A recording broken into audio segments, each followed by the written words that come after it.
Welcome to the podcast series, Decoding Sustainable Finance, developed and presented by the Nova Center on Business, Human Rights and the Environment.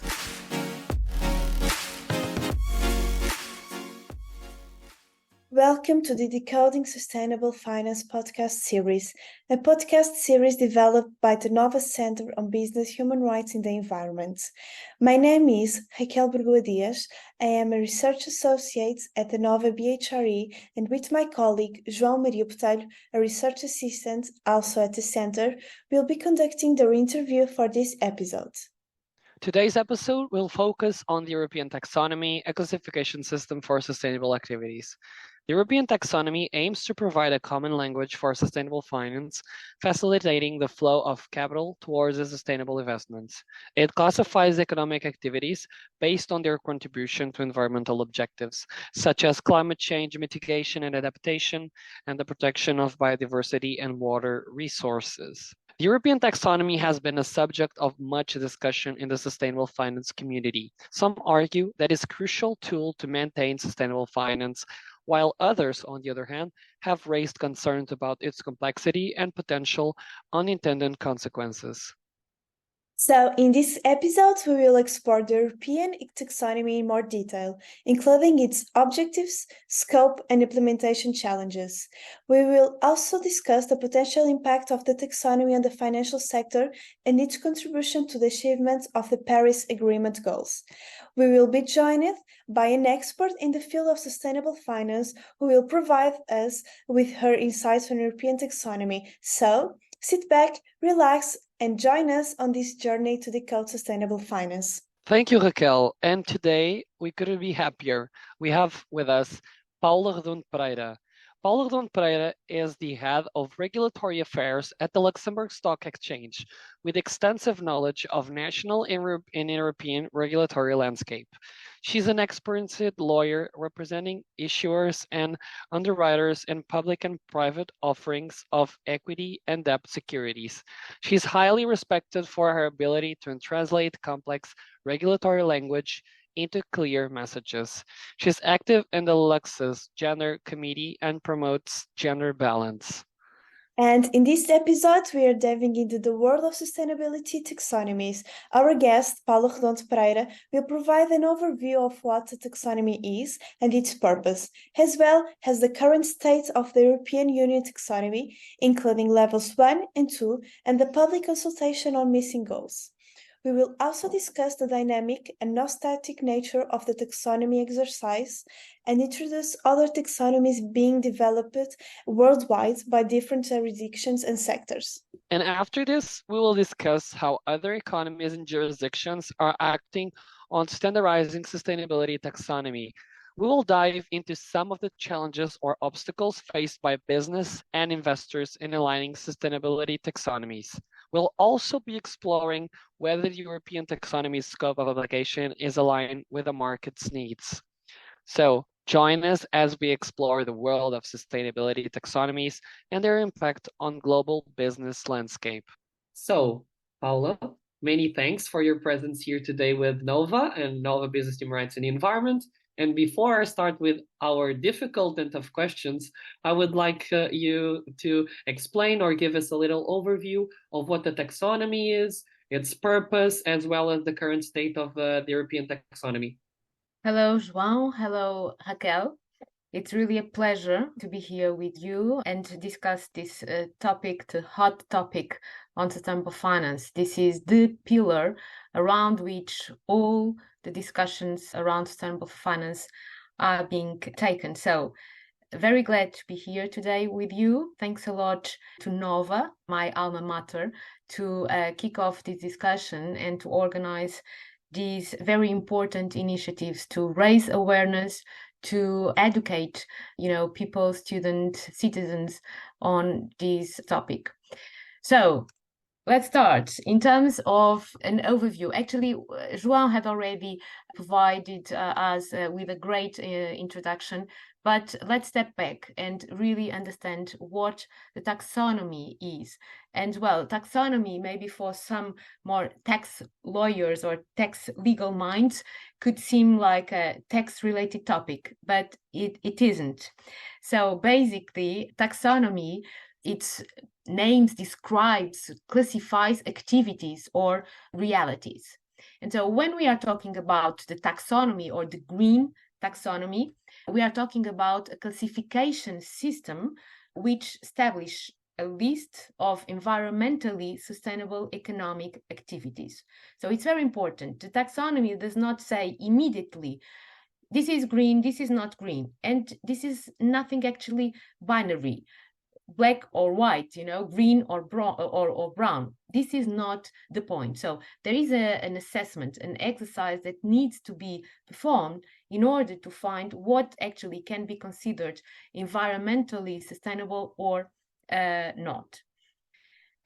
So this is very important to note that this is the first ever green list, to put it simple, the green taxonomy in the world, which is science-based and framed by an EU regulation, so a legal act. So as students, I hope you had already enrolled in a EU law class to be aware of the legal acts and the treaty.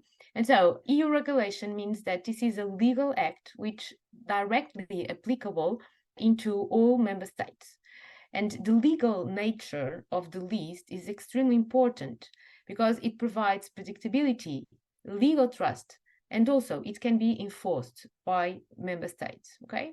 The purpose of the taxonomy is to provide companies, investors, policymakers with appropriate definitions of which economic activities can be considered environmentally sustainable. By defining this in a legal framework, as I said, we can increase security for investors, protect investors from greenwashing. This is a high topic today. Help companies to become more climate friendly, mitigate market fragmentation, and help shift investments where they today are really needed. In particular, within the framework of Paris Agreement, the EU Sustainable Development Goals, and all the climate emergency that we are facing.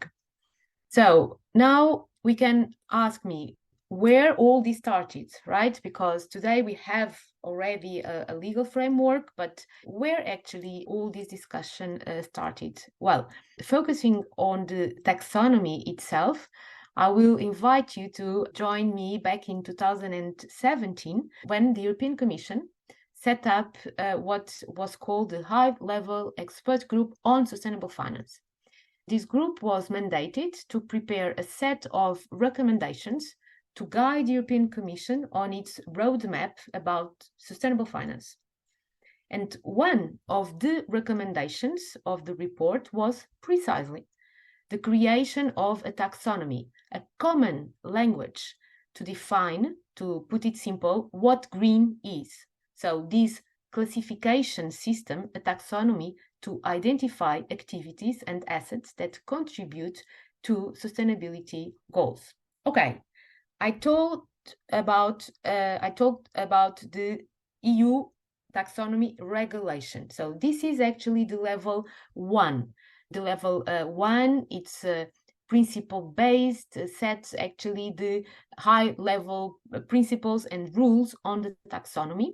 And this regulation has been in force since July 2020. So it establishes the basis of the EU Green Taxonomy by setting the main conditions, the main requirements that an economic activity has to meet in order to qualify as environmentally sustainable. So in the context of this EU regulation, the regulation defines what are environmental sustainable activities by establishing 6 environmental objectives. The first is climate change mitigation. The second is climate adaptation. The third is sustainable use and protection of water. The fourth is transition to a circular economy. The fifth is pollution and prevention and control. And the last one is protection and restoration of biodiversity and ecosystems. So this is level 1, okay? Main objectives around climate change. Now we have level 2 and level 3. At the EU level, we have actually different layers of regulation depending on, the main framework and more granular rules and requirements. This is the reason why we talk about level 1 and then level 2, level 3.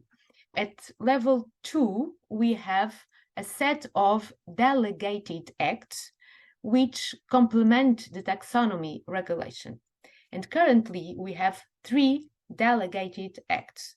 The first is the Climate Delegated Act, which further defines the technical criteria to establish which economic activities can make a substantial contribution to climate change mitigation and climate change adaptation. The second, it's the Supplementing Delegated Act, which specifies the content, methodology, and the presentation of the information to be disclosed by financial and non-financial companies, so the investors can learn all about their EU taxonomy compliance. And the third delegated act is the complementary Climate Delegated Act, which sets very strict conditions for how specific nuclear and gas energy activities can be included in the list of environmentally sustainable activities under the EU taxonomy. You probably are aware of how controversial was actually this discussion in terms of including nuclear and gas energies activities within the list of what can be considered sustainable activities or not. But I can actually highlight that in order to be considered as nuclear and gas, there are actually very stringent criteria to be considered. So I will not enter into details of the topic, but this was the position of, in particular, the European Parliament and the Council to push on the inclusion of these 2 activities into the list. More recently, last April, the European Commission published one important consultation to precisely ask comments on the missing delegated acts to cover the remaining objectives. And so under these public consultations, we have a draft for an additional delegated act with technical screening criteria for the remaining 4 environmental objectives. So covering areas as sustainable use and protection of water resources, transition to a circular economy, pollution and prevention and control, protection and restoration of biodiversity and ecosystems. And we have another draft delegated act that amends, this is quite complex, but it amends the existing Climate Delegated Act, which intends to include climate adaptation and mitigation technical screening criteria for additional economic activities, notably manufacturing activities and transitional activities in the transport sector. So, all in all, there is something that it's actually important to highlight. While we have a regulation, a legal framework, the idea is not to have it in a static manner. Actually, the world evolves, society evolves, the challenges evolve. And so the idea is to have a dynamic taxonomy and dynamic assessment of the activities which actually are eligible or not to be part of the taxonomy. And so the focus of the taxonomy does not allow it to be an immutable document because it is science-based. It exists to operate in an ever-changing context and to constantly evolve in order to improve its usability and keep up with scientific advancements regarding, activities that may harm or may improve or be neutral towards the environment. So, long overview, but as this is a very complex topic, I actually took the opportunity to provide you with a comprehensive overview of the topic, including where we stand and the dynamic nature of this exercise and framework. I think you did an amazing presentation of the European taxonomy, and I think all our listeners and everyone who had some difficulties to understand the different branches of the European taxonomy is in a better position after this explanation. Thank you very much.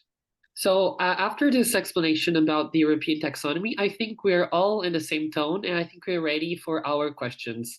So, in your opinion, how are other economies and jurisdictions acting on standardizing sustainability taxonomy right now?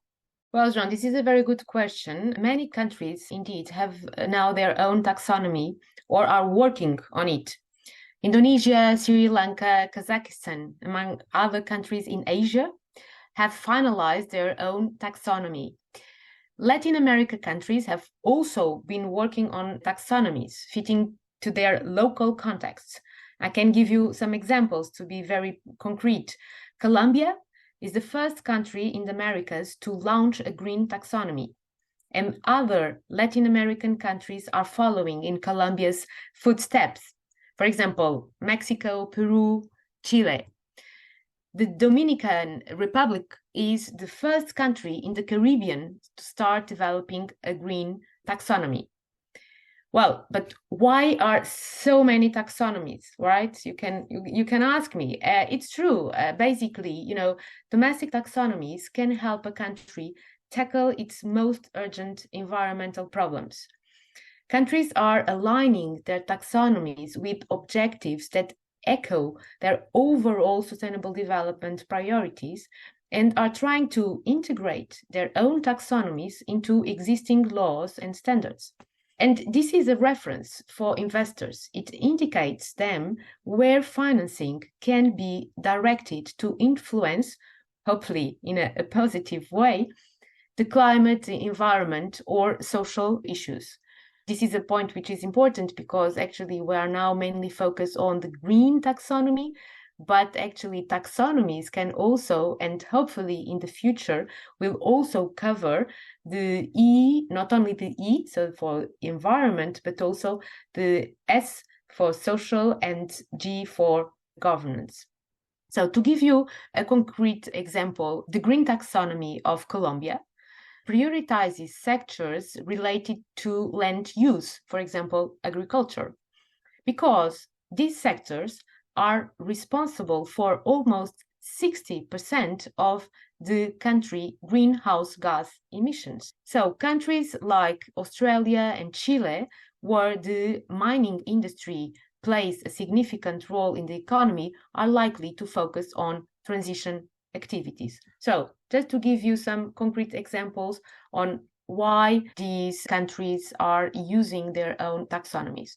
Just to conclude, it is worth mentioning the role of the International Platform on Sustainable Finance and its focus on comparing taxonomies around the world. This exercise compares the first exercise, which was performed by this platform, compares the EU Green Taxonomy with the Sustainable Finance Taxonomy adopted by China.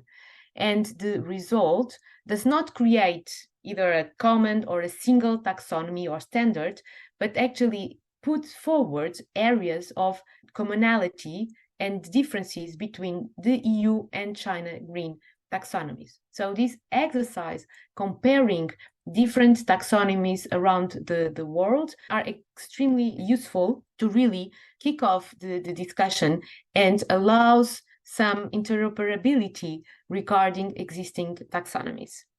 Thank you so much. And what are some of the challenges and obstacles faced by business and investors in aligning with sustainability taxonomies? Well, to keep it short, I think the main challenge regarding the alignment with taxonomies is that a plethora of different taxonomies will make alignment a daunting task. If different countries classify economic activities differently, this may lead to a situation where a company is considered green by one country taxonomy and not green by another, which of course at the end can cause confusion and uncertainty. So as I said previously, the idea of interoperability is key to really provide some consistency around the world in terms of aligning activities with existing taxonomies. Thank you very much. The next question talks about the scope of application. So I would like to ask you if, in your opinion, do you think that the European taxonomy scope of application is aligned with what the market needs right now? Very good question. While the taxonomy has been generally, and I'm being cautious, to say generally well accepted and welcomed, and while the Commission and the Platform on Sustainable Finance have been working to address, well, to the extent possible, the needs of the markets and of the market participants, there are still some usability issues, of course, that could risk its wide adoption and acceptance. The data needs are extensive, and the data in itself is highly granular and still difficult to obtain. Then the EU taxonomy is an EU legal act and has set of criteria focused on the EU markets, but it cannot forget that the EU and the EU markets are exposed to and part of a global market. So this point is important to consider moving forward. And then I would say proportionality should be ensured also, in order to have the EU taxonomy used by, a large number of companies, market participants, including SMEs, which play, as you know, an important role in the European economy. And last but not least, I would actually highlight the transition concerns. Transition concerns should also be addressed, and the smooth transition to a more sustainable green status should be facilitated instead of, just having a binary approach and black and white or green and brown approach. After listening to all the thoughts and all the answers, I would like to ask you if you could share with us 2 takeaways from today's session, or for the future, or some things to have in mind for our listeners or for the community as a whole. Thanks a lot, João, for the opportunity. I hope those explanations were useful for you and for our listeners. As a final thought, around the topic of the taxonomy, I think this was immense milestone that was achieved by the European Commission, the co-legislators, the Parliament and the Council, and all players who actually contributed and are still contributing to this discussion. I think moving forward, it's really important, precisely the work that you are doing in terms of enhancing literacy, raising awareness around the topics, training. It's really important to bring this topic into the companies, into the civil society, into government, because it will play a huge role in terms of the way we do business, the way we interact with our objectives, the way the society needs to work in the future, to make sure that our generation, your generation, actually can live in a better world. And not only on the green or environmental side, but also on the social and governance side of the discussion. So this is my actually final thought. And with that, we've come to an end of yet another episode of Decoding Sustainable Finance. We've deep dive into the world of the Green Taxonomy. And we'd like to express our sincere gratitude to Paula, who joined us today and shared her invaluable insights, including potential future developments in sustainability taxonomy and the role of business and investors in driving sustainable practices. Thank you for being with us. And until next time, don't forget, keep decoding sustainable finance.